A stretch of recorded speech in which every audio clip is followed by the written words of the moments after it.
Welcome aboard! We will be your guides during this magical journey into the movies. It's the perfect job for us because we love the movies. It's showtime! Ready when you are, CB! Action! Welcome to Monoreel Radio, episode number 310. I'm Sean. And I'm Jackie. And we are here this week to kick off the holiday season with a review of 2020's Godmothered. This was a Disney Plus original launched for the holiday season. And I remember when we watched it the first time, because we'd only seen it once prior to sitting to review it for the show. Like, we saw it on, its launch day, and I was like, all right, this isn't bad. I like Jillian Bell because I liked her in Brittany Runs a Marathon. But I remember not loving it enough to go back, so I'm kind of excited to sit here now that a few years have gone by and sort of watch it with a fresh set of eyes. It's also interesting to look at it through the lens of once upon a time, Disney Plus was producing films for the purpose of putting them on the streamer, not just recycling films that are supposed to have a theatrical release and putting them on Disney Plus. I know. I got so nostalgic. Right? It's like it was only 4 years ago.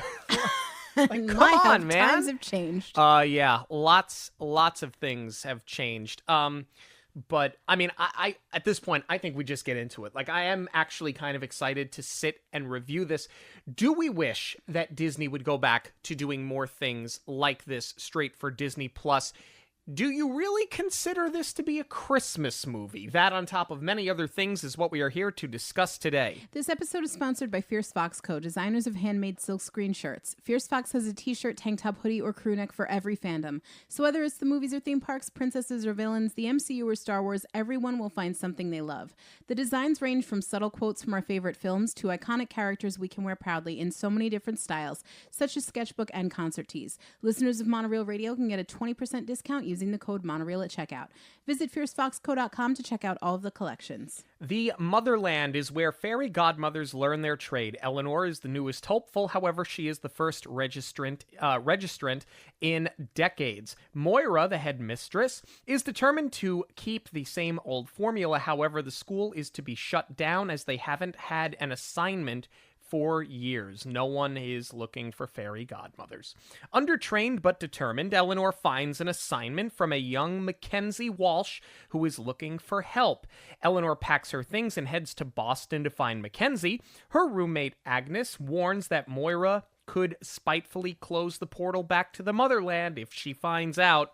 Out of place and overly enthusiastic, Eleanor ends up in Boston at News 8. It turns out that Mackenzie is now fully grown and working at a struggling television station.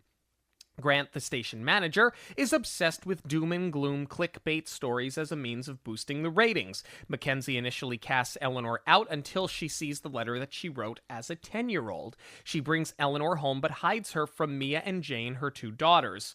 In the basement where she is put, Eleanor finds Mackenzie's wedding album and learns that Mackenzie's husband left her for a Pilates instructor, or so the story is told. In the motherland, Moira finds that Eleanor is missing. While in Boston, Eleanor changes everything in the home, including the dog, and uses a raccoon named Gary to help with chores, because she's trying to make everything into a fairy tale. Very out of place. Does any of this sound familiar? Mia, Jane, and Paula, that would be Mackenzie's sister, find Eleanor and find out what she's done and convince Mackenzie to let her stay as she needs a happily ever after. Mackenzie takes Eleanor to work, where she meets reporter Hugh Prince, a name that she takes very literally. Eleanor accidentally creates a disturbance at a Boston Bruins hockey game, which the station reports on, leading to a ratings boost. Agnes communicates with Eleanor through a grandfather clock and tells her that she needs to come back to the motherland before Moira goes off, but Eleanor is set on finishing her assignment, which she has to complete within 4 days, as it turns out. Eleanor convinces Mackenzie to spoil herself for the day while she watches the girls. She learns that Jane loves to sing, but has a crippling stage fright, and also that Mackenzie's husband used to sing with Jane, but he did not leave her for a Pilates instructor. No, he died in a car accident 4 years prior, right before Christmas. She takes the girls out where they sing in public to help ease Jane's anxiety. They decorate the house for Christmas as Mackenzie starts to believe in magic. Eleanor, meanwhile, starts to harness her own magic, and Jane decides to sing a solo in the show choir at the city's Christmas parade. While reporting on a snowstorm, Eleanor tries sledding and crashes into Hugh live on air, leading to a viral video and more exposure for the station. Mackenzie starts to develop feelings for Hugh but isn't ready to commit. Moira, meanwhile, tells Agnes that when the motherland shuts down the next day, Eleanor will be disenchanted and left in Boston forever. Agnes tells Eleanor to speed up. So, at the news station's Christmas party, Eleanor tries to force a happily ever after with Hugh and Mackenzie. However, she inadvertently ruins the real chemistry between the pair and embarrasses Mackenzie in front of her colleagues. Mackenzie calls Eleanor out for her selfishness and tells her that she needs to leave. Hugh puts the pieces together that Eleanor was present at every story the station broke and tells Mackenzie that he wants cameras on her at all times until they hit number 1. Mackenzie refuses to cooperate, so Grant fires her while Hugh quits to go join another television station. Moira arrives in Boston as the family finds Eleanor, who offers to help get Jane to the parade because Jane swears she can't do it without her. She gives her a makeover and turns a watermelon into a carriage, which flies over the parade, creating another viral moment for News 8. Jane performs well at the parade as Moira arrives to take Eleanor back. Moira tells Eleanor that she is no fairy godmother. However, she proves that Mackenzie did, in fact, get to a happily ever after, despite no prince or true love kiss, proving Moira's archaic theory is flawed and out of date. Moira tells Eleanor that she did well, and that it's time to rewrite the book, Saving the Motherland. Speaking of books, we're starting on one. Oh, I remember that I was so excited when they opened on this book when we saw it the first time. I actually forgot that this is how the film opened. Me too. Immediately, I'm going to get this out of the way, right off the rip. At the time, I was enthusiastic. I feared that this was going to pull too much from Enchanted. I have now watched the film twice this week in preparation of the show, and frankly, let's just call it out. This does feel an awful lot like Enchanted. It's Enchanted for Christmas. It basically is what it is. Although I will say, you posed this question earlier, but this is something that I want to address up front. I love this movie for this time of year because, yes, it is a Christmas movie, but Christmas is not part of it. It's in those weeks leading up to the holiday. So I feel like if you're not ready for something that takes place on Christmas Eve, that's a good point. This is a great transitional film. That's actually why we picked it to lead off with for this month. Yeah, I mean, you can kind of go from like planes, trains, and automobiles into this, and it would work. I do think that the setup is great. I love that we're talking about this jaded world where people don't believe in magic anymore, where they don't believe in fairy godmothers, where they don't believe in a happily ever after. Like from the perspective of a social commentary, it was actually a very smart setup. Agreed. And this is where they do really flip the script and it deviates from feeling too much like Enchanted. I mean, yes, we're going to bring that up a lot because there are so many parallels as far as like the fish out of water story. But for this, especially that they're leading off with, these kindly old fairy godmothers, the types that we would know from Cinderella. Yeah. Your idyllic version of a fairy godmother, the ones that seemingly have everything figured out, it's all falling apart on them. And I like that Eleanor is a novice. Yes. And that, it would have been cool. It actually could have been really funny if they had aged it up even more and it's all of these older women, like sort of what they did with, what was the book club one that they did recently where they read like 50 Shades? Oh, I don't know. but there's all the, you know, like incredible talent that they have in that film. So like it would have been funny if they had done something like that, like a Golden Girls type of a thing. But I think it was a smart choice to have, you know, her so wide-eyed and so enthusiastic about it, juxtaposed against all of these other jaded fairy godmothers who have been doing this for a while. One other thing that I wanted to note, I usually don't love films that open on a voiceover, but I like the way that they did it here for the intro. I think it worked, especially because it does pair well with the book open. And then you have this morning announcement / DJ that's getting us into the story. It actually, and this is not a comparison I thought I was expecting to draw with this review, it kind of reminded me of the opening announcements from Grease. I think that that's reasonable.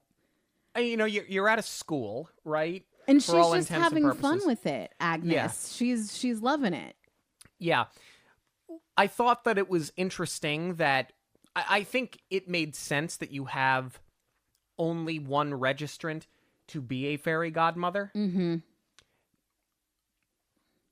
They never tell you where they are. Like, they say we're in the motherland, but what you're implying is that you have to register to become a fairy godmother. You learn a trade. So that implies that there are other people in or around the motherland that are not fairy godmothers. I want to know where we are. Like, is this supposed to be in, like, an Andalasia? Like, where are we? Like, we're in a fairy tale land. We know that the motherland is a place, but not everybody is a fairy godmother. You have to, it's something that calls to you. So basically my question is, where did Eleanor come from? That never really gets answered. That's a really, really great point because, you know, we do see portal travel. We're going to see that in a minute. So we know that we're in another dimension. And I think it is sort of this idea that it's on an earthly plane. It's just sort of like hiding in plain sight because, to your point, the fairy godmothers are saying that they're hundreds and hundreds of years old, but it seems like they're taking applicants from mortals. Right. So I'm wondering, like, if you do get picked, then you get to be immortal as a fairy godmother. But then when, you know, the bomb is dropped that they're going to end this program because there's no more, there's really no more need and kids aren't wishing the way that they used to. The fairy godmothers are going to get demoted to tooth fairies, which I thought was such a clever idea.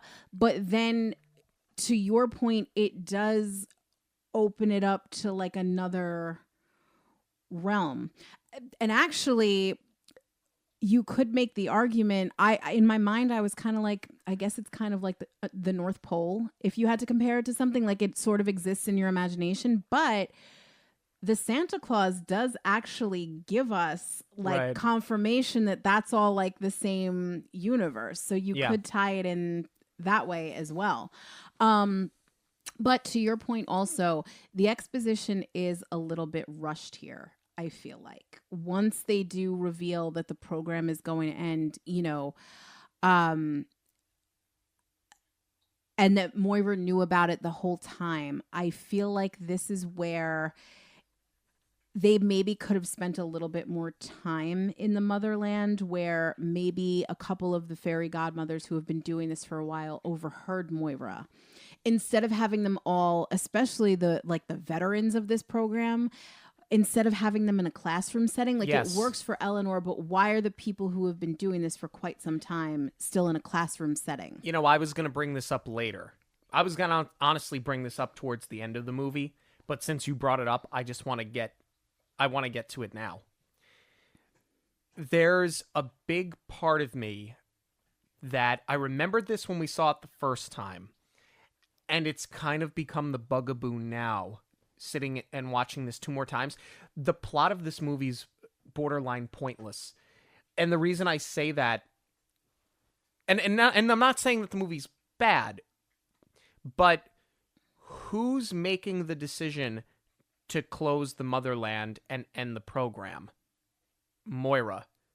Who's making her do it? No one. Right. There's no cause and effect for this. It's not like in Enchanted where you have an explicit villain. Correct. With a motive. There is no villain in this movie. And there's no motive. And there is no motive. I mean, the motive is that Eleanor wants to save the motherland, but who does she want to save it from? Well, she wants to save it from being shut down. Well, why is it going to be shut down? Because Moira says so. Well, who's making Moira do it? No one. You know, so like I this understand. Isn't a financial issue or Correct. something. It's just that people aren't wishing. And I understand. Again, I'm fine with the idea that nobody is wishing. I'm fine with the idea, but then I'd rather them just be bored and looking for things to do. You raise the stakes with, we're going to shut this down and become tooth fairies. I almost wish that they would have all been forced to become tooth fairies because there are no wishes and she wants to be a fairy godmother. She doesn't want to be a tooth fairy. Yes. So she goes and does this instead. And then she brings the magic back to the world. The whole, we're going to close the school.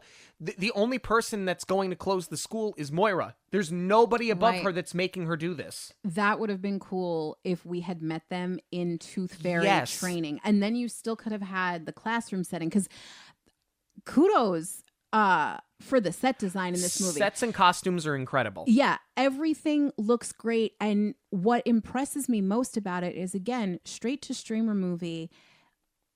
By and large, practical effects and set builds, even in the motherland world. Like, the classroom looks great, and I love the assignment room. Like, It's some great. of that is obviously CGI because Eleanor's going to find an assignment. Yeah. It's like these big, like the library, the card catalogs. Right. But they're larger than life, and she's floating between them. And, obviously that's CGI. But it looks great still. And I love how they have all of these like weeds and flowers growing out of the card catalogs because they're all empty, or at least they should be empty. This is the one thing that I bump on. She's pulling out all of these papers and being like, nope, that's not an assignment. Nope, that's not then like, what are they? If this is the assignment room, it should be completely empty save for Mackenzie's that has not been addressed yet. Right. We also don't get a reason as to why Mackenzie's wish was not addressed. Like, I wish that she would have found it behind a desk, behind a bookshelf, behind a filing cabinet. Because it seems like it's just... Because she opens a drawer and there it is. That's like, a great how did they point. miss it? That's How did they miss it? The entire story collapses because Correct. you're saying that there's no more of them and you had one. Correct. And that could have been the start of the end of the wishes when people stopped believing if you started losing them. If Moira had a stash of them that she wasn't kicking over because she wanted to end the program. Right. Which then leads to the questions why, but you could have created a villain out of that. Exactly. You know, I'm going to bring this up now. A lot of the reason I believe for the practical, while he did not direct it, Ivan Reitman did produce this. And we know from the new Ghostbusters movies, yes, they're CGI, but and Dan Aykroyd has said that we want puppets. We want puppets. They're more expensive, but they look better. That's why the 84 movie still looks good. And frankly, I wish that this, to your point, would have picked up where Ghostbusters 2 picks off, where they are down on their luck. They've been shut down. They're doing birthday parties to make money. It's below them. Like, to your point, watch them do the remedial task. And that is a good in-between Christmas and New Year's movie because Ghostbusters 2 is a New Year's film. So, the point being that you have examples of films that have done this really well.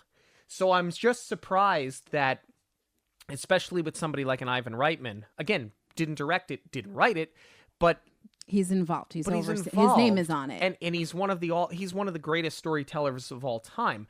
The fact that this would pass through so many hands, and I mean, we're 10 minutes into the movie, and we're already finding some major issues with the plot. And 20 minutes into our review, and you brought up Ghostbusters, so right on schedule. To your point, though, let's talk about these effects again, because now we see Eleanor, she's going to take Mackenzie's wish and make it come true and try and save the program. So she's about to portal jump. This is where it really stood out to me. And I was like, my gosh, they really went for it with practical. She creates stepping stones in a lake, and then she's going to jump through the portal. Looks awesome. But it looks incredible. Like she's out on a lake. Like they actually filmed for real. And then she jumps through into Boston, and it's an ice rink, and they shot it all practical. Well, it's a frozen pond. Well, a frozen pond, yes, not an ice rink. I see frozen pond, I think hockey. But yes, frozen pond as she transitions into the real world. But what impressed me most, too, is that she's got her cape on, which works for the fairy godmother costume in the motherland, but then it's so practical for Boston because it's cold. We're in that November, December time of year, so it's going to be freezing. And I just thought that was so smart to have the costume pull double duty here. And then you get the fish out of water. She's asleep on the side of the road. A trucker, believe her name was Beth. Yes. Asks her where she's going. Do you know where you are? And she starts spewing on about fairy godmother and have to grant wishes and becoming a tooth fairy. And Beth looks at her and goes, "Are you on drugs?" And I remember laughing so hard the first time, laughing again, seeing it now. And you get a moment of, while this is considered a family film, this may not be for the little ones. Not that it's offensive, but I remember thinking, oh no, they're definitely targeting an older audience with this movie. Oh, for sure. This is the great Toy Story-esque wink and nod at the parents watching. And this is where, to me, the movie really picks up.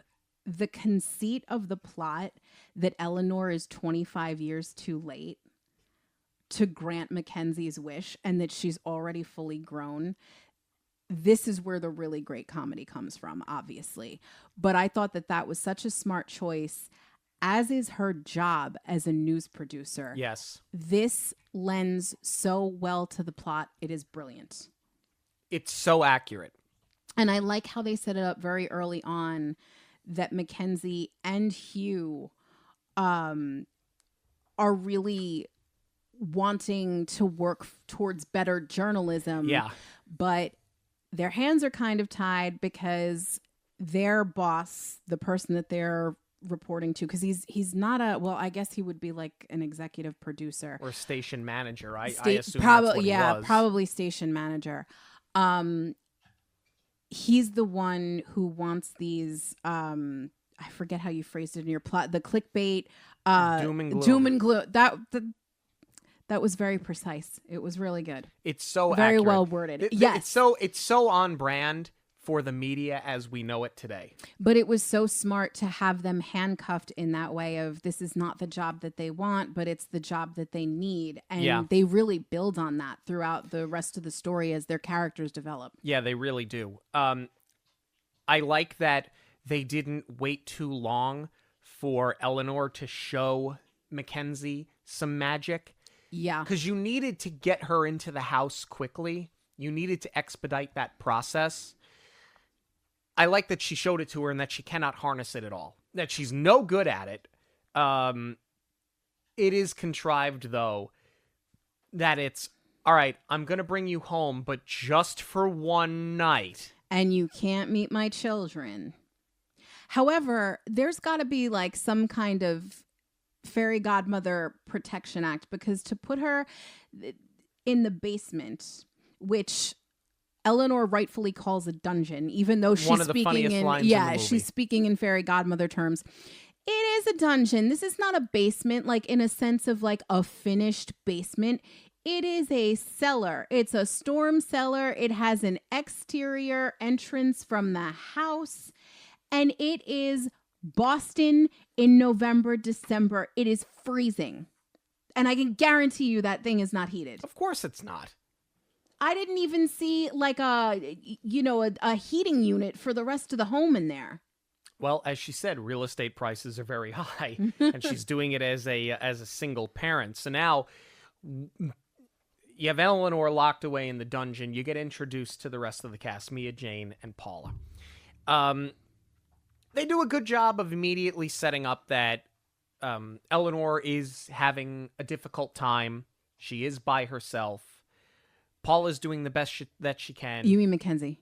What did I say? You said Eleanor. Yeah, well, yeah. Mackenzie's doing the best that she can. Paula's helping her out as best she can. You have Jane, angsty teen. You've got a little quip machine kid. So a bit of some archetype characters here, but you're checking some boxes. And then, speaking of boxes, you've got Eleanor in the basement flipping through a wedding album. That I thought was a really smart way of getting us filled, because obviously she's got kids, so there's a baby daddy somewhere. But I like that we see, oh wait, no, she was married, and they're going to flip the genre on its head for about 20 minutes, and he left with a Pilates instructor. And so I thought, oh, this is interesting. Also, who hurt you? Who wrote this movie? Who hurt you that this is where we're going with it? Maybe you didn't want to do the Disney dead parent thing. Maybe you thought it was contrived, so this is where we went. So my interest was piqued, very much so. But I do like that idea that they set it up very early on of being robbed of your happily ever after. Yes. However that comes. I thought this was a pretty good setup to introduce the rest of the main characters. I like that it's Aunt Paula, that, you know, this is her sister who stepped up to help. It's not like a best friend, you know, like a one-note character that's just there as a babysitter. Like, she is very much part of the family. She is a huge influence in these girls' lives. You know, and she's not afraid to call Mackenzie out either. But I really appreciate that they didn't go for the zany sidekick best friend character. So you have good writing in that regard, but then I feel like the opening dialogue with the kids is kind of weak sauce, because they're talking about, oh, the big parade. Like, could you be more vague? You know, like, this is Boston. You could have given it a name, or like the holiday concert, or the holiday just call it something else. But oh, the big parade, you know. So you're obviously setting up the idea that Jane loves to sing, but she is stage fright, and I feel like they rushed the dialogue to get to that part, and Mackenzie putting her down for all intents and purposes, because it's not that Mackenzie is intentionally being unsupportive, but Jane's stage fright is crippling, where she gets hives. She had to go to the emergency room. She has like fainting episodes. So yes, we need to set all of that up, but like, just call it something, for crying out loud. Like, big parade, I don't want to get stuck on that, because it does sound really trivial, but like, it took me out of it, because I'm like, can't you, you know, just be a little bit more creative here? Especially when, again, with Mackenzie being a news producer, you're going to be at this parade anyway, regardless of whether your kid is there or not, because you're going to be covering it. So this is like a huge plot point. Give it a name. Well, and this is the thing, right? Like, it's forgivable in a Hallmark movie because it's what you expect. Oh, are you going to the holiday tree lighting? Yes. Oh, are you going to the Christmas tree lot? Yeah, we don't have the rights to call it something very specific, but here you do. The Enchantment Under the Sea parade. I don't care. All right, now you're robbing Back to the Future. But you're right. Like, give it something. It does feel very entry-level sort of writing. Something else that I could not quite understand. They're going to cover the Bruins game. All right? They're making it sound like it's some big deal. The Bruins play 41 home games a year, not including the playoffs. But this is the Cold War Classic. Okay, what makes it the Cold War Classic? Are they playing their natural rivals, the Montreal Canadiens? No. Who are they playing? The Vegas Golden Knights, who existed 30 years after the end of the Cold War. Okay, is it an outdoor game? No, they're playing it in TD Garden. So why is it the Cold War Classic? Like, I don't understand this. Okay, see, They're making this sound like this is something that happens every year, like the Winter Classic. Right, which was supposed to be a special event, and now that is something that does kind of happen once a year or twice a year. If Sidney Crosby cries and they need to, play a game for him. Anyway, you're right, though. This whole thing should have been a lot more clearly defined because they go out of their way to be very specific about playing TD Garden. And, it's probably the whole deal with getting the Bruins in there. You got to have the mentions. You got to have the sponsorship, yada, yada.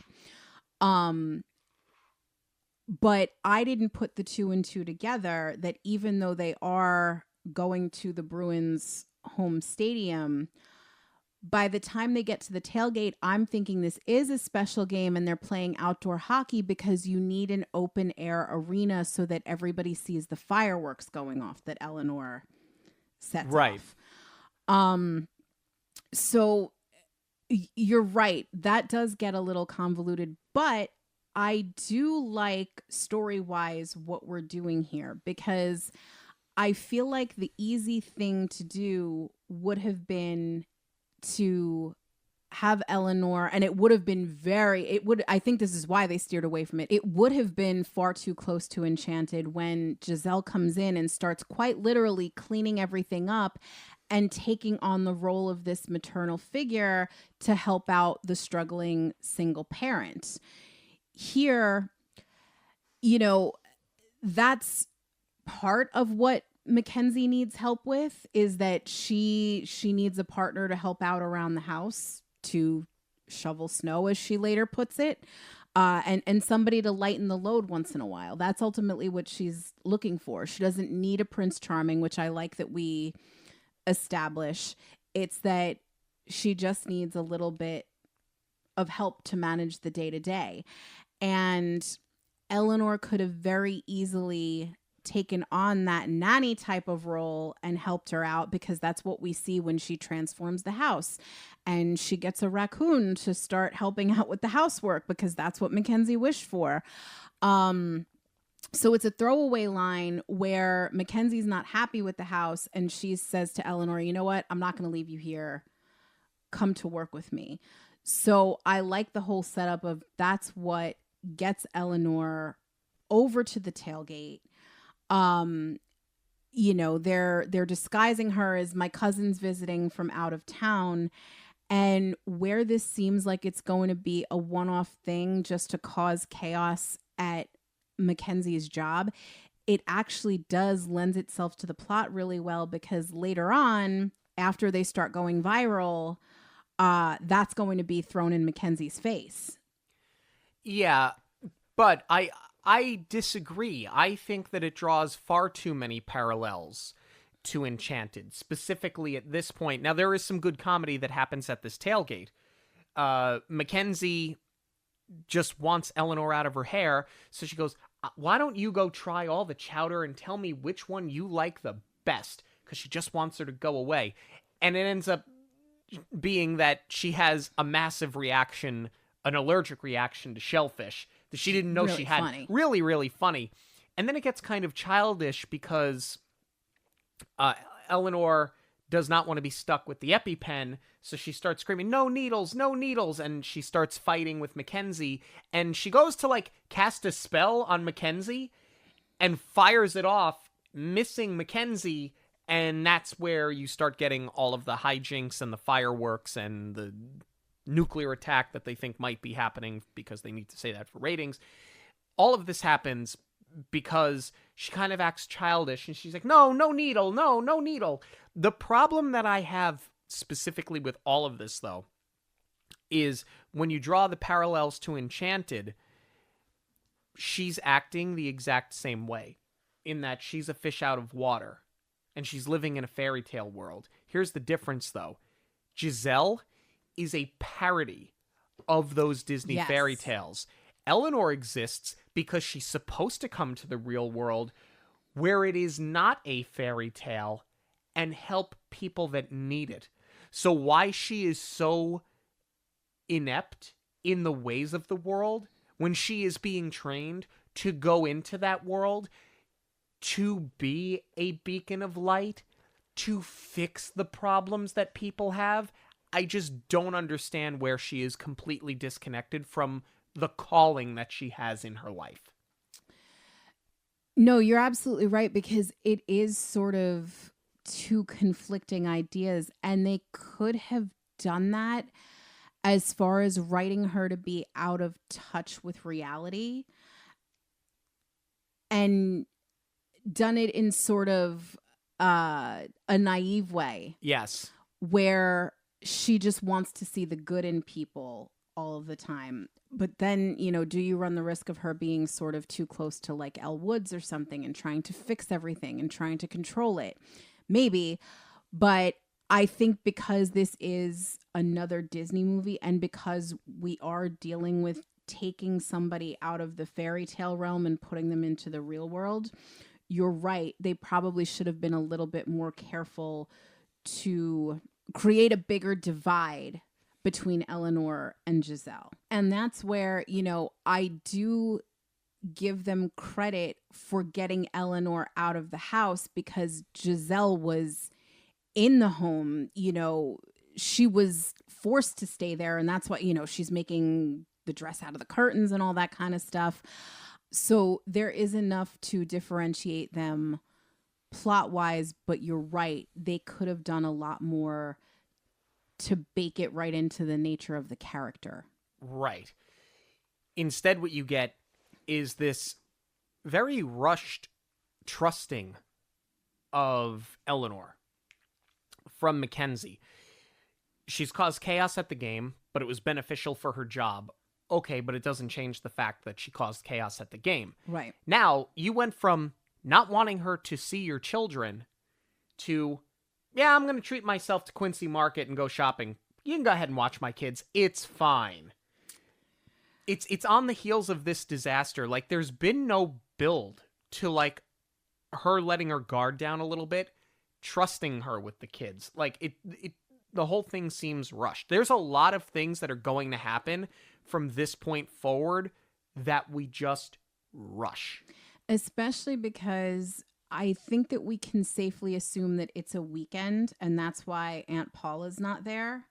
So now this is Mackenzie's opportunity to have a weekend day where she's not with her kids and she can take some time for herself. But you're right. It barely took any arm twisting on Eleanor's part to get her to agree. Yeah, I feel like they did it just so that they could have this scene where they're singing "These Are a Few of My Favorite Things" in the park, connecting with Jane. But the other thing that happens is we get a glimpse as to why Jane has this crippling stage fright. Right. This, I think, does have a lot working for it, though. I like Eleanor bonding with the girls and the girls being able to open up to her. Yeah, but a dead husband's an awfully weird thing to lie about. Eleanor is told by Mackenzie that he left with her Pilates instructor, or left with a Pilates instructor. Why? It doesn't cause, there's no cause and effect for it. It's just a thing that happens with no explanation. All she had to say was, yeah, and sometimes they die in a car accident right before Christmas, and it would have been like, bang, there we go. We got what we needed. You had a happily ever after. It's over. It happened before Christmas. You don't like the holidays. You have these kids. Like, all right, bang, off to the races. Let's go. It's contrived, but guess what? It's a Disney movie. We're killing the parent. Let's go for it. Instead, you just get this very bizarre lie, and there's no reason for it. Honestly, I think the reason is for the runner of Eleanor. Oh, I think that's how she says pirate. And her just not knowing what Pilates is. But I do sort of buy that from Mackenzie's character as a coping mechanism. I just think that it's, I don't know. Let's move on, because I don't know. I just think it's weak. Well, the other thing that they're trying to make happen in this scene is that you have to get Mackenzie off on her own so that she can have a meeting with Hugh, which sort of doesn't make sense because they're going to see each other at work anyway. But I think that they wanted to give the moment where it's like stripped down. They're not forced to be together in the office or by Eleanor trying to fix them up. You kind of had to let them like breathe on their own. And it's sort of funny the way that it happened. You know, it's not like a meet cute. You have Hugh doing reenactments of the American Revolution. Of the Revolution, which Mackenzie finds silly, and she says, "Oh, you're one of those weirdos that dresses up in period costumes or whatever," because she just doesn't get it. Yeah. And then you have Hugh trying to engage her, and he's like, "Oh, well, you know, I do this with my son, so we set up that he's a single parent too." And then, you know, she's not into it. He's like, "Oh, come on, hang out for a little while." And she's not into it at all. She's walking away. And he's like, "Come on, ain't no party like a tea party." I don't know why I find that hilarious, but it works for the character because he's got like zero game, but he's trying. So I think you needed to isolate them and have this moment where it is just a chance meeting to establish that he does like her.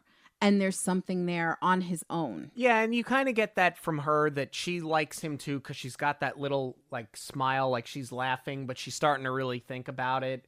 But like she finds it so cheesy, but like he's getting to her. Yeah, but other than that, I mean, you have a line later on where she's like, "I'm starting to feel a certain way about him, but I'm not ready to commit like that." Okay, that's fine. Like, I get it. You're a widower. That makes sense. But other than that, is it just me? Or does this entire thing with Hugh just feel so forced? And I know that that's part of the gag with Eleanor is, oh, prince, he's a prince. And then, you know, later on, she tries to force it and gets called out for the selfishness because, like, she wants to get this thing going to save the motherland. But I'm saying, like, aside from, like, some giggles and, like, when I say light flirting, I'm like barely there flirting.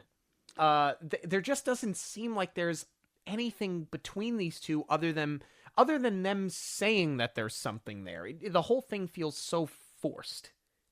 I would agree with that. And that was my argument of, you know, Mackenzie's all too quick to take this day to herself, but I think this was the bigger picture of getting her out on her own to have them in an environment where it's not work, it's not being forced by Eleanor. But you're right. I think there maybe needed to see, here's the thing.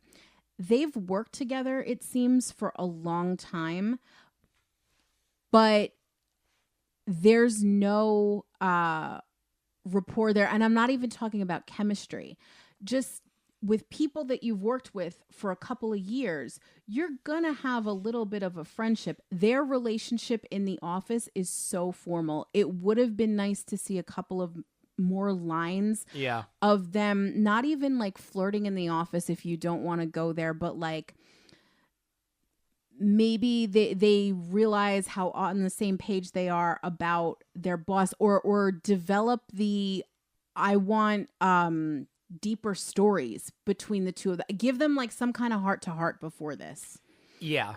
And that way it's not such a shock when you like see him out in the wild either, you know? Well, I think that they did that a little too late, because in the next scene you have this sledding disaster where Eleanor crashes into Hugh live on air. Before we get there though, I do want to say, you hit on it a little bit. I think the My Favorite Things scene is so great. Top to bottom. You have Eleanor singing off key. Then you have the homeless people of Boston chiming in with the harmony. Yeah, we definitely didn't see that in Enchanted. It definitely didn't happen in Enchanted at all. Well, yeah, you have the whole Central Park thing. You're right. It is kind of a carbon copy. But like to do it with like the Bostonian twist, it's kind of funny. But we have this sledding scene live on television. They go viral. Let's go celebrate and have magic elixir. What is this called? Light beer. What is this called? A lemon drop. Very, very funny. But as you have Duff, the camera woman, with Eleanor shooting pool, then you break away and you have this kind of lighthearted moment with Hugh and Mackenzie, to your point, you needed this to happen earlier. Or if you're going to plant the seed now, you kind of have to take off and run with it a little bit. And you sort of missed the mark, other than a line from Mackenzie later of, I'm starting to get feelings, but I can't commit to this. That's it. Like, that's their whole chemistry, is just that. Right. And it's like, even if you've worked with somebody for as little as 6 months, you're going to know that they're a single parent, especially because Mackenzie is always trying to, like, leave on time and get home to her family. Like, just, maybe you don't know the whole reason that somebody is single and you've not opened up in that regard, but like, the bare minimum about your coworkers for at least that much. So like, yeah, this could have been more of a deeper heart to heart, but otherwise I think the sledding scene in the viral video is hilarious. I think it's a good cause and effect to, let's go out and celebrate, so you can give them that beat of talking, but they're just not talking about the right things. This is where everything that on the surface level should go one step deeper, and it doesn't quite get there yet. Yeah. The other thing that they start to do is you have Agnes communicating through the grandfather clock. Hey, kiddo, you got to hurry up. You got 4 days. She's hey, kiddo. FaceTiming. Yeah, I know. It's a clock face. I'm aware. It's funny. Yeah, it is. I'm not saying that it isn't. But what I'm saying now is you have this self-imposed Moira deadline of the Motherland's closing in 4 days. The Motherland is closing tomorrow, and you're going to be disenchanted, and you're going to get stuck there. I'm fine if she gets stuck there. I'm fine if she gets disenchanted. That like, Annie's up a little bit more. Like, I'm fine with that. It builds it. But I go back to the same problem. It is the problem that plagues this movie every time I watch it. Why is there a deadline? Because we need to get to the scene where Eleanor embarrasses Mackenzie at the office Christmas party. That's why this deadline exists. Because nobody is forcing Moira to do this except Moira. See, now this is where a little bit of backstory for Eleanor would have gone a really long way. Because if it is, in fact, that mortals can apply to this program and be fairy godmothers, this is where you can have like a really deep Eleanor backstory. Like, what would have been cool is if you had kept the Pilates instructor storyline for Mackenzie, and that's why she's jaded. Give Eleanor the widower storyline, and that's why I have nothing else. Or the orphan storyline. I want to give a happily ever after to somebody because I couldn't have that myself. And then those are the stakes. If you don't make it happen, this is your initiation. If you don't make happily ever after happen for somebody else, then you get kicked back out to your old life. Yeah. It's a little dark, but like, is it darker than a car accident before Christmas? It's not so much. It's no darker than anything else that's happened in this movie. Right. So I think that you would have just built up a little bit more. You would have given a more interesting story. I completely agree. Instead, we have, and I think that this works. You have now some actual chemistry happening between Hugh and Mackenzie. Finally. Right? And it's for not about 30 seconds. Office Christmas party. Like, that's, again, the time of year, like, that's a natural thing that's going to happen to get them in the same place. Correct. It works. And now you have Eleanor there, pushing it into fast forward to force the happily ever after. So she kisses her prince, literally and figuratively, and the Motherland gets saved. And what does this do? This embarrasses Mackenzie. It embarrasses Hugh. They now have to answer to Grant as to why Eleanor has been showing up at everything. I'm good with all of that. I love the confrontation between Eleanor and Mackenzie, where Mackenzie goes, no, I was actually having a good time. I didn't need your help here. And you ruined it. Now you need Eleanor to pay the price. You need Eleanor to be aware that she is being selfish. That all works. The intercom, though, is a bit contrived. Yes. Them having this conversation and the rest of the office here. Like, it's it's contrived for the rom-com of it all, but for the conflict as far as Mackenzie's job, it actually works really well. Right. Because next thing you know, Mackenzie and Hugh have a morning meeting, and she's being accused of fabricating these stories because Eleanor has popped up in every single one. And that's where, for as much as the tailgate didn't necessarily make sense with the fireworks, they do bring it all full circle because, and again, it's smart not to leave Eleanor home in the house and try and conceal her. It's been take my cousin to work day. She has foiled almost every single one of Mackenzie's shoots and or had her fail upwards into a viral video moment. So now Eleanor's been a part of everything, and it's biting Mackenzie because now she's being accused of setting this all up. And we've gotten that about her character before because Hugh says part of the reason I came to this station is because I heard about this hotshot producer that was getting picked up for national stories. So it's plausible that, like, how did Mackenzie get her notoriety? Was she being dishonest the whole time? It's great to have that thrown in her face and then twist back on Grant again. Yeah. Because he's just going to keep shooting himself in the foot. He's like, how dare you leave me out of this? I should have been a part of it. But I believe that that's what he would say. Because he would take credit for it. Oh, yeah. 110%. He's going to discipline them if Mackenzie did fess up to planting Eleanor the entire time and making up these stories and fire her. But when he realizes it works to his advantage, then sure, we'll go with this. I wish I had been a part of it all along. Right. I'm fine with that. I'm fine with Mackenzie not wanting to go along with it. With her being fired and Hugh putting in his notice and quitting anyway, and leaving Grant behind. All of that works, right? While that's happening, you now have Eleanor looking to get back to the motherland because she doesn't want to lose her powers. She doesn't want to become disenchanted. And now you have Paula is working with her because Paula finds a spell book outside. Buried in the snow because Eleanor dropped it. I wish that it would have been the kids, or I wish that the kids would have been upset and Paula took the kids to Eleanor. Because now you have nobody watching these children. Right. But where this does work, though, is that, they are trying to write to this idea of making your own happily ever after and being in charge of your own life. And this is where, we're starting to come down on the other side of Mackenzie's arc because she quit. She realized what she needed to do to solve her own problems. She's too stressed. She's not bonding with her kids.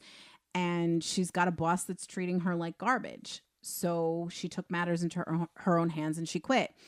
And it's not like she followed Hugh out the door. Like, yes, they did leave together. But for all intents and purposes, it's kind of like, while it's not a big happily ever after moment, Mackenzie's good now. So now you transition to this idea of Eleanor is still needed, but we're going to transfer that over to Jane. Right. And Eleanor is going to apply the steps because there's 3 steps that you need to make a happily ever after happen. And now those steps are going to literally be applied to her performance. Right. Which doesn't really happen. I mean, yes, she does help her. She gives her the makeover.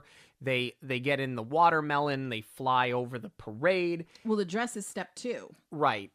But I'm saying, like, to your point, they never shifted the focus to Jane, which would have been the natural thing to do. Yes and no. I do think there's too many competing storylines because your A and your B story are so close here. Like, the A story should be Mackenzie, but really it is Eleanor.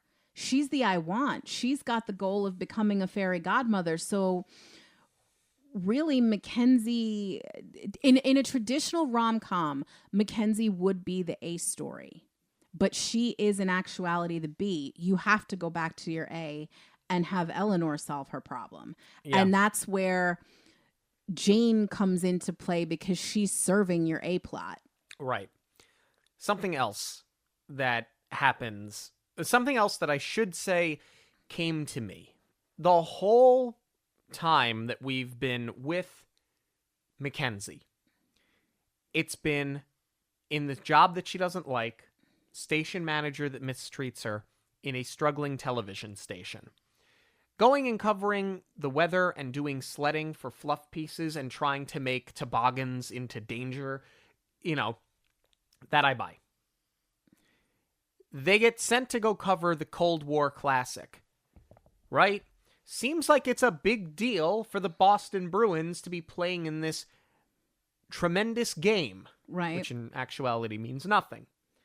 Then, News 8 is the station covering and doing the live broadcast for the city's Christmas parade. Never once do you see another television station.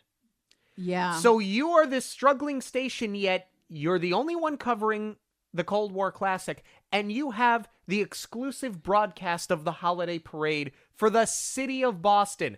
How are you struggling that bad if you landed the broadcast for the Boston Christmas parade? And Grant keeps saying the whole time we're in fourth place out of 4 news stations. It should have been he was hyperfixated on their second place and he wants first. Right. And then we see a competitor at some point. Yeah, you never do. All you know is that Grant I took a job at Channel 4, so I quit.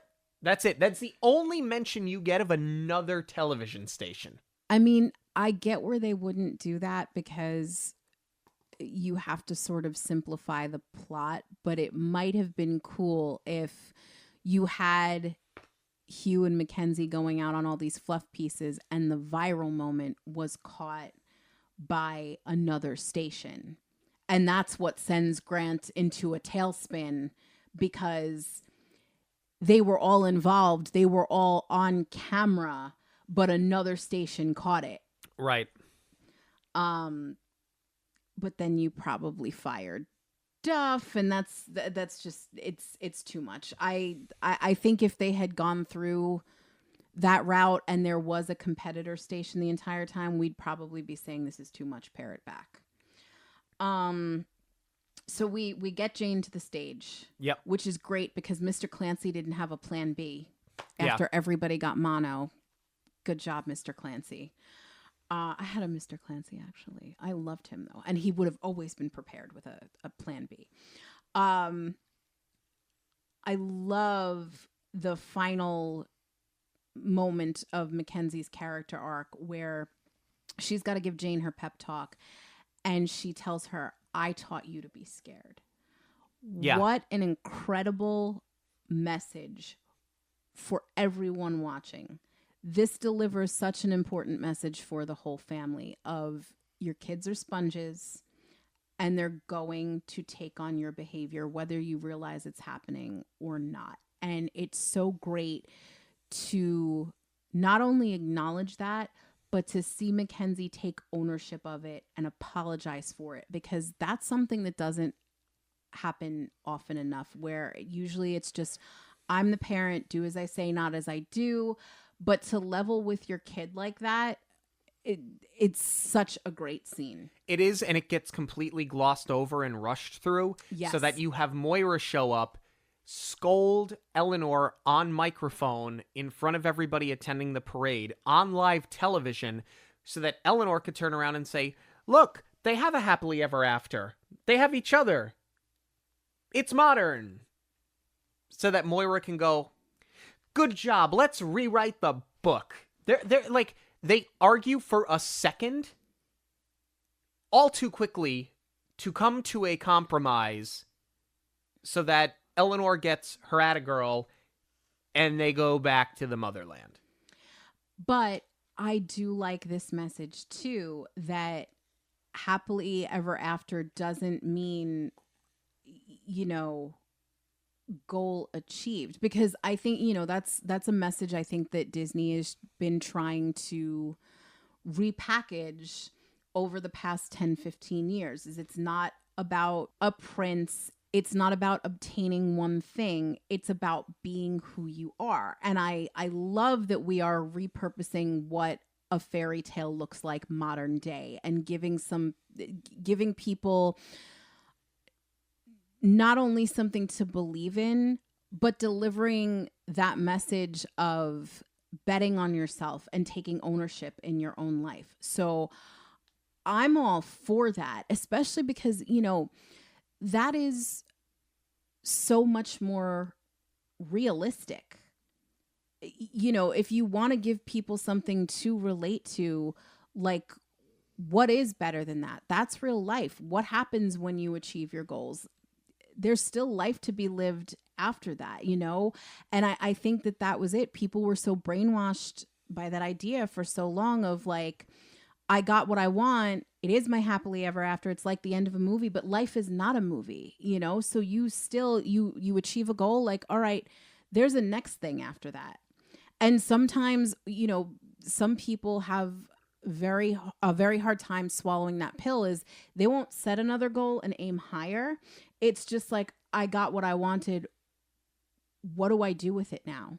Or what happens if what I want, or when you realize what I wanted or what I thought I wanted wasn't what I really wanted or needed? So I'm fine with that whole message. I think it's great, but you're right. It does get lost in the shuffle of this Eleanor versus Moira battle, which again is just very low stakes. Yeah. Well, like you said, life isn't a movie. But we are watching a movie. And we're looking for things. And when you have a film like this, and it's only natural that you compare it to a film like Enchanted that had a ton of Easter eggs, you start paying extra attention. Where in the Film is brought to you by our friends at Where in the Park, a seek and find card game that you can play in your favorite parks. Whether it's Disney or Universal, SeaWorld, or more, Where in the Park challenges you to spot those little details that so many can miss. To order your game packs, visit monoreelradio.com and click our affiliate link for a 10% discount today. I had a real problem trying to find Easter eggs. For a film like this, I thought that it was going to be peppered with Easter eggs. I mean, for the last two viewings, I looked on every shelf. I looked at every storefront, in every window, on every sign. I looked at mailboxes. I looked at street signs. I looked at license plates. What I did find was not at all an Easter egg, but attention to detail. The day after the Office Christmas party, which, by the way, was held in the television station. Right. You have Grant explain that he just wants to get through his meeting with Hugh and Mackenzie quickly because, as he said, I hit the eggnog a little too hard last night. Yeah, the eggnog. In every shot in that building, there's either cups or empty liquor or wine bottles in every single shot. Nice catch. All over the desks, all over the water coolers, all over the tables. They hit it hard the night before, and nobody cleaned it up. I really was expecting Grant to be like wearing sunglasses or something. Yeah, no, I agree. It was kind of hard to find something because they did a nice job in Motherland of like giving us familiar things, and winks and nods to fairy tales that aren't overtly Disney, like, Eleanor sleeping on a bunch of mattresses, which is The Princess and the Pea. We see pumpkins, we see like a little frog prince statue, but like nothing that screams Disney. It's all just, books of fairy tales that so it was hard to find certain things, but I think that also has to do with when this movie came out, which leads me to my where in the film. We didn't really talk about the end after Moira and Eleanor go back to the motherland and the program is reinstated. It's all animated, which you kind of think is just their way of tying it up in a Disney bow. And it works. However, it was sort of a cop-out because this film was shut down because of COVID. So they couldn't actually finish the filming because of COVID. And that's why they did the ending as an animation. But it does work. It does. Let's talk about our cast, starting with Jillian Bell as Eleanor. I like Jillian Bell a lot. I mentioned earlier, Brittany Runs a Marathon. It's a movie that Jillian Bell is so good in it, and I've watched it a couple of times, and if you've seen the movie, you'll know what I'm talking about. Like, her character in that movie, Brittany, is so frustrating because she is a saboteur of her own life, and when she just starts to, like, make the turn, she kamikazes it. Not Jillian Bell's fault. But this is such a different role for her because she is playing more of that Giselle role. But comedically, she's great. I mean, her comedy lands. I buy her in the role. I love her in the role. I love her with adults. I love her with kids. I thought that she was actually perfect casting for this role. I really loved her in this. I think she handles the comedy well, but even more than that, I love her earnestness that she brings to the character. I thought that was really well done. I'm not going to say she was perfect casting, though, because there was one person in the back of my mind that I was like, ooh, I really would have loved to see what she could do with this. And I feel like it also would have differentiated those parallels from Enchanted a lot more, and that would be Jennifer Coolidge. I think that she could have been hilarious. Oh, yeah, I think she would have been good. But no offense to Jennifer Coolidge, would she have been too old? That's my only question. Like, you playing with the idea that these, you know, I think Agnes says she's 178 years old. So, like, technically you could be, you know, what we consider quote unquote middle age, and you could still be young in terms of a fairy godmother. But I just wonder if she was aged out of the role, if they wanted somebody in their mid-30s. Yeah, that's just starting out in this program. But I think Jennifer Coolidge would have been great. Isla Fisher plays Mackenzie. I like her a hell of a lot more in this than I did in that. What was that?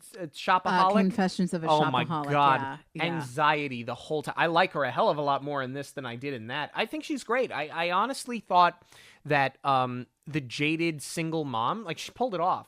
You know, when I think of Isla Fisher, I think of this or Wedding Crashers, or sorry, of Shopaholic or Wedding Crashers. I don't think of her in this type of role, but she's really good in it. I thought that she handled it really well. I liked the chemistry she had with the kids. To me, she's perfect casting because even though we don't love her character in Confessions of a Shopaholic, you know, we talked a lot about that could have been writing, it could have been direction, it could have been that it was based off of a book. She was a dislikable character in that, which is not Isla Fisher's fault. But with this, what impressed me most with her was the conflicted character.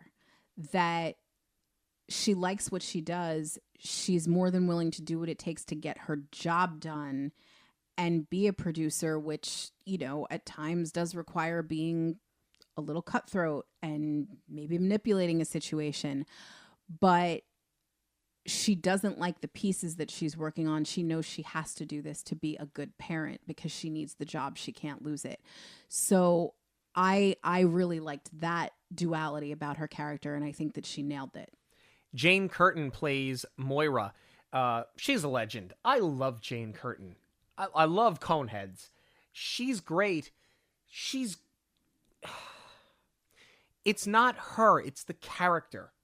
Like, I'm a villain, but not really. Like, you either are or you aren't. My problem is Moira. Moira, to me, makes no sense. Every problem that I keep coming back to with the plot, there are some small things that, yeah, okay, over the course of the movie are a little bothersome, but the thing that makes the movie completely pointless is Moira and the self-imposed deadline that nobody's making her do. It's not James Curtin's fault. It's Moira. This is just a poorly written character. Yeah, you definitely needed to write a more clearly defined villain. I mean, well, she is clearly defined as the villain. You needed a clear motive for her, is what it comes down to. So the flaws all come from the writing of this character, but otherwise, I liked her in this role. This was almost my wear in the film because her hairdo is totally reminiscent of a Conehead. Although all the fairy godmothers had their hair up, but you know, it just kind of gave me a flashback to that role. I would have liked her to actually have more screen time. And I don't know if that would have solved all of the problems, because you still needed to give her, more time doesn't necessarily mean more motive. That needed to be more clearly set up in the beginning. But I would have liked them to let her flex her comedy chops a little bit more. Yeah. Mary Elizabeth Ellis plays Paula. In a supporting role, she was fine. I've never seen It's Always Sunny in Philadelphia, but I know that she's on that show. She's one of the leads, and everybody talks about how funny she is. And in some of the clips I've seen online, she's hysterical. So I think that there was an opportunity there for some more comedy. I don't know if things ended up on the cutting room floor, but I think that when you have somebody like that is known for doing comedy like that, similar to a Jane Curtin, I think you could have written some more comedy for her, but maybe they feared that would have taken away from Isla Fisher. And from Eleanor's character too. Like, you have to let them shine as the comedy leads. But yeah, I agree.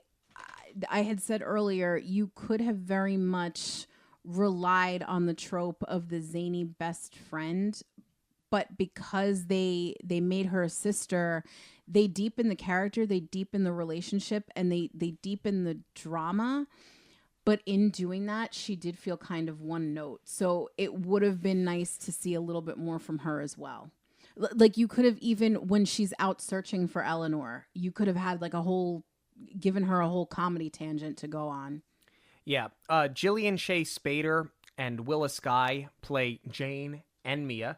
I think that Jane's character, the crippling stage fright, being something that was a trickle down because she used to sing with her dad, like, that all works. I think it gets glossed over because at times they're trying to do almost too much. But I thought she was good. And Mia, very much in a supporting role. I think that they could have given her a little bit more than just the quirky little sister. See, I actually disagree. I thought she did great because without being too over the top, in a lot of the scenes, like where she doesn't have any dialogue, but she's reacting. She was kind of a scene stealer in that way. Like, I always noticed her, and it's like, that's not a great compliment to the rest of the ensemble when somebody who doesn't have speaking lines and at that age is over there stealing the show. Right. But like, I go back to my favorite things scene when she's the first person to join in with Eleanor singing off key. I think that she's great in that scene.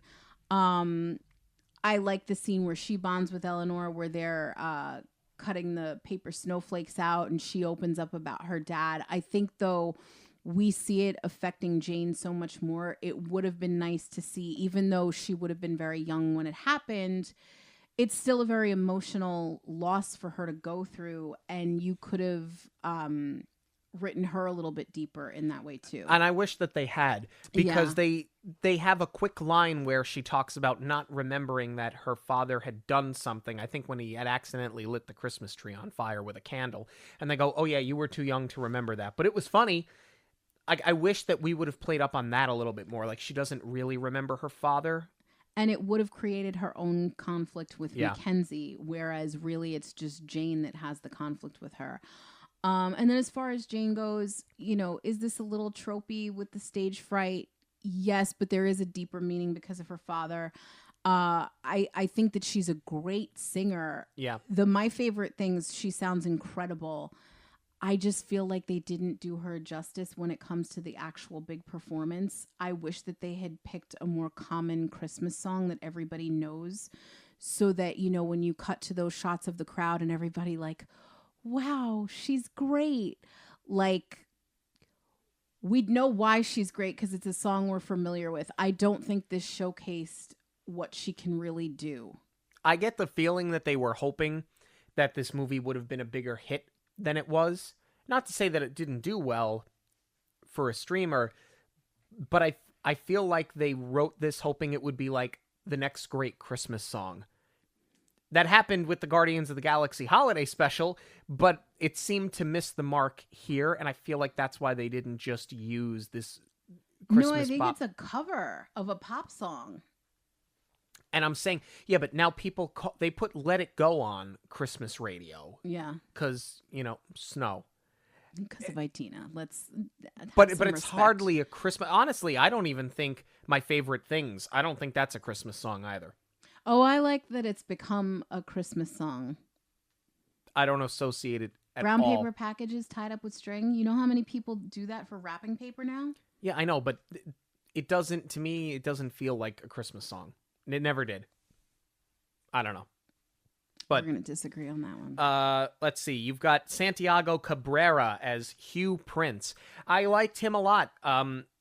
His quirky awkwardness, it worked. It never felt forced, actually. Like it seemed like it was very natural. I buy this from this character.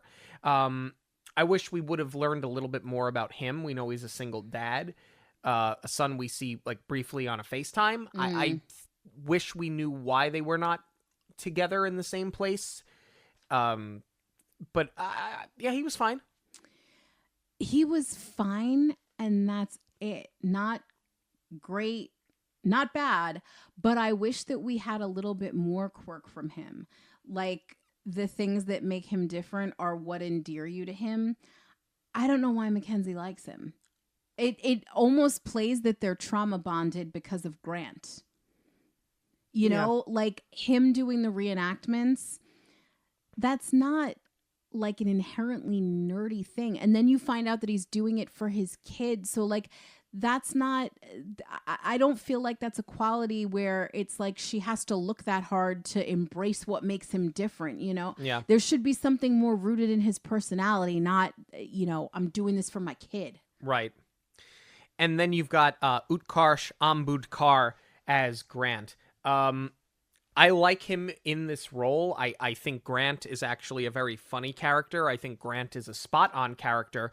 And to talk about Brittany Runs a Marathon again, it's no surprise that he is in this film because he played opposite Jillian Bell in that film as well.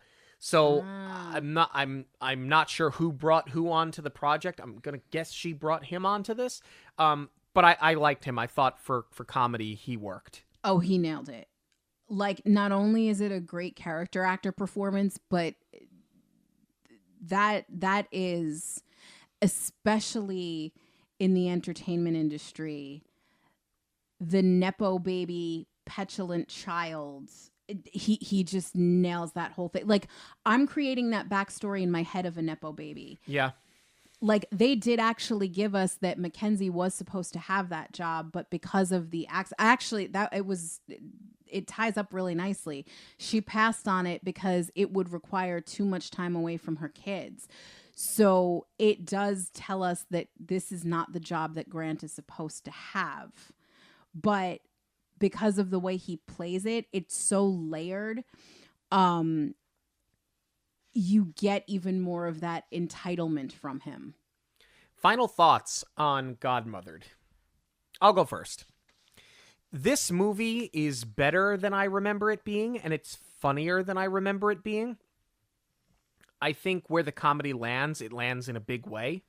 I agree with you. I like this as sort of an in-betweener, like an early Christmas film. Mm-hmm. I wish that we would have tied Christmas a little bit more into it. Like, I feel like this could have been almost any holiday that they were celebrating. It just happened to be Christmas because they told us that it was. I wish they would have played up on the idea more that Mackenzie doesn't care for Christmas, that she didn't decorate for Christmas anymore because she lost her husband right before Christmas. I think that would have played for some more drama. I think that would have been a bigger moment in the movie.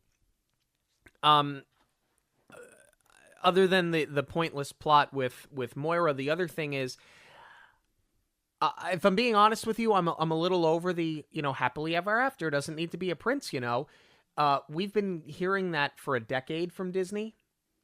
Doing it with Frozen, doing it with Moana, doing it in Brave. So Gonna see it in the new Snow White, apparently. Nobody's going to see the new Snow White, so it doesn't matter. In this case, I feel like Disney was forcing an apology that nobody wanted or asked for. I feel like they used this as an opportunity to clear their name and to, like, clean up the fact that, yeah, that's how our old movies used to be, but for the modern audience and the independent thinkers, you know, you don't need that, folks. Here's the problem with that. This whole thing started because Mackenzie sent a letter hoping that a boy would pay her attention who she had a crush on. She lost her husband in a car accident. She has feelings for Hugh, but is not sure that she can commit, and wants somebody who will just shovel the driveway. You've got too many instances where she's telling you that she wants it. And of course, we don't even scratch the surface of that's where we're going, and I'm fine with the fact that we tie it up with her children are her happily ever after. But in too many instances has she said that she maybe would like that person in her life. So we either want it or we don't. And I feel like this movie is just at times confused as to what it wants to be. But Disney had to put out a live-action fairy tale movie where a fairy godmother doesn't make a prince kiss a princess.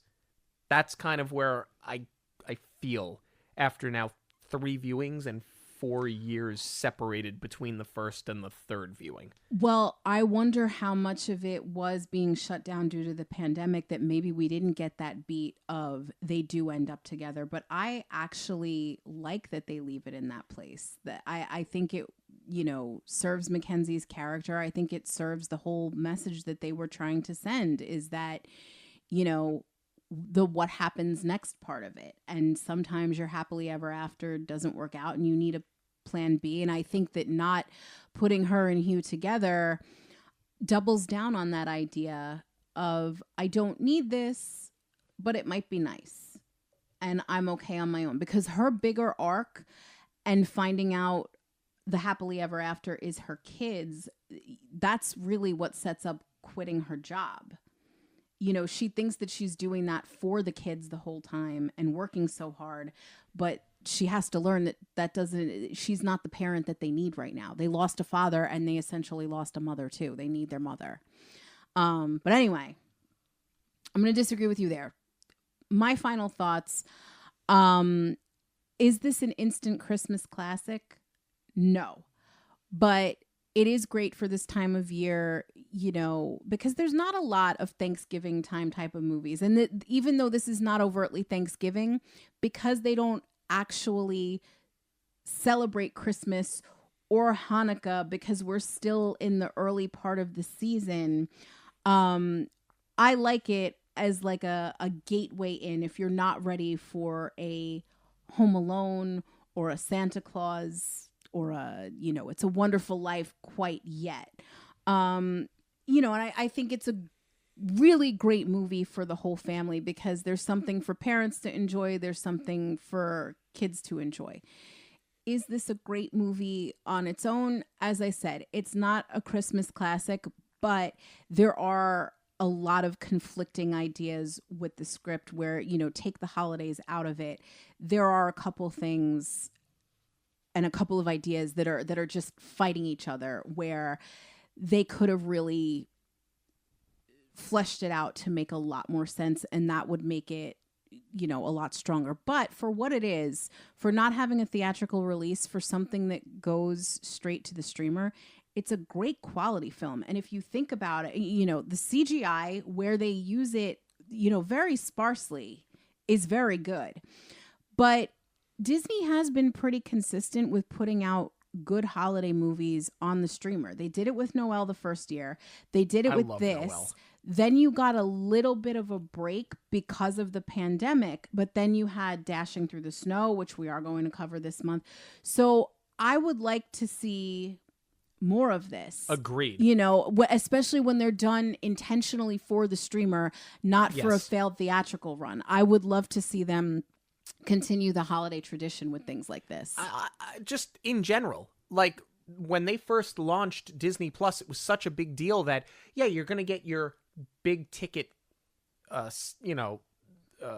theater releases, but we're also going to put things out there that are made exclusively for the streamer. We're going to put decent quality, at a minimum, decent quality films on the streaming service. This, you're right, quality-wise is decent. I do think that it has rewatchability, and I did enjoy it. It has warts, a lot of them, but it's still a good enough movie that I'll go back and watch. Noelle, I love Noelle. Dashing Through the Snow, you're going to have to wait to hear our review on it. Lady and the Tramp, one of the better live-action remakes that they've done, was straight to the streamer. I wish that they would do more of this. I get nostalgic because it's so sad now, a few years later, how far off we've fallen on Disney+. And I wish that they would go back to doing more like this. But we are interested in hearing what you have to say about Godmothered. You can let us know on all forms of social media at Monoreel Radio, or you can send us an email, monoreelradio@gmail.com. News of the Week is coming up, but first, a quick break. News of the Week is proudly sponsored by KMV Travel. KMV Travel is a boutique travel agency that helps families plan personalized vacations and create unforgettable memories on land and at sea.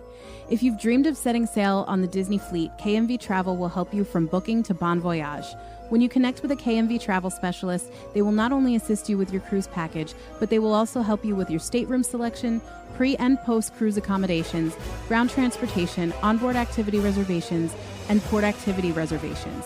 Whether you are traveling as a couple, with a family, or a large group, your KMV travel advisor will help you customize the perfect cruise itinerary for you.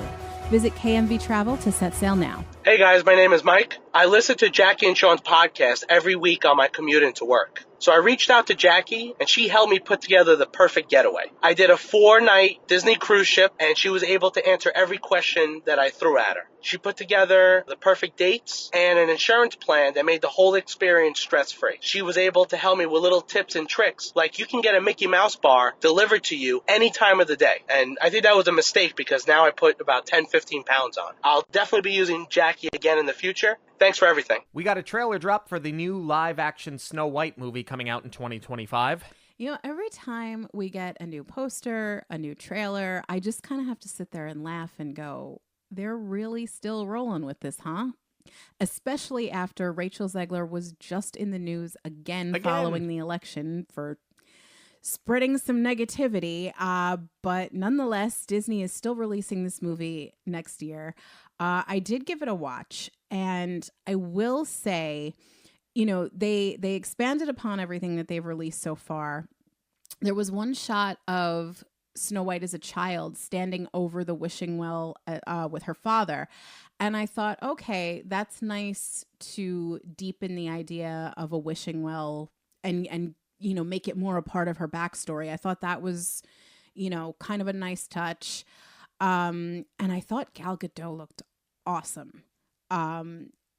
If there's going to be anything that redeems this movie, it's going to be her as the evil queen. We also got some news about Disney Lakeshore Lodge.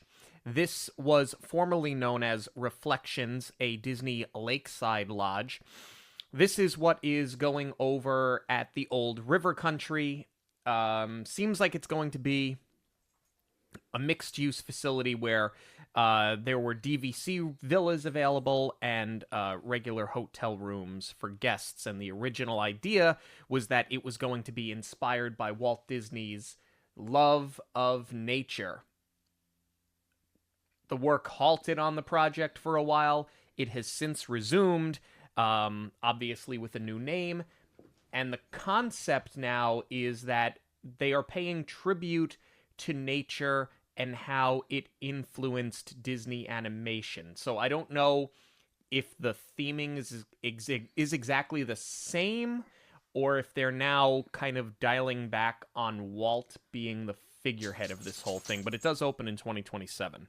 I believe that was always the plan, for it to be DVC and regular hotel rooms. So I don't think anything is drastically changing with that. But if memory serves, and I could be totally wrong, I thought that there was supposed to be more of a Princess and the Frog bayou theming with it, or at least the cabins. I thought they were supposed to be like over water cabins, like the bayou, if I'm not mistaken.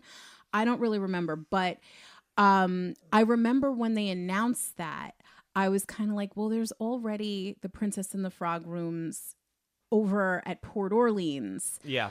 And the theming fits a lot better there. And it sounded like they were going to create a whole hotel for Princess and the Frog. So I'm surprised that they pivoted from the original design. And I'm wondering if that was a budgetary decision.